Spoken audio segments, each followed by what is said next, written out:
Student discount sa LRT1, LRT2 at MRT3 ginawa ng 50% mula sa dating 20% simula ngayong araw.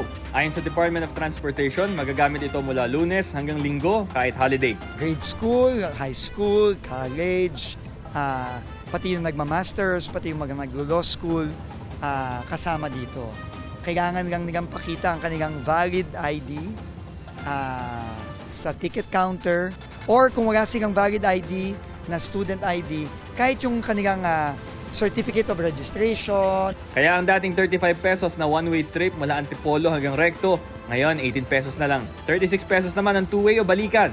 Sa tansya ng DOTR, 600,000 pesos ang mawawala sa LRT Line 2 araw-araw dahil sa 50% discount.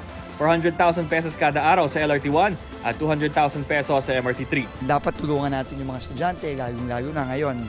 Kaka-open pa lang this week ng classes.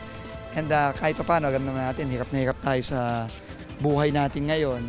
So, konting tulong sa mga estudyante, malaking bagay na to. Kasi tulong din to sa mga magulang.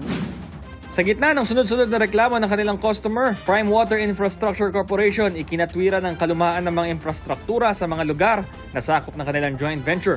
Bagaman nauunawaan nila ang publiko, dapat din nilang liwanagin na maraming water district na nakipag-joint venture sa kanila ang matagal na may problema sa water supply.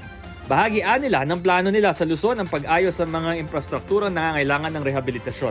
May kanya-kanyang milestone at target timeline nila na coordinated sa mga water district.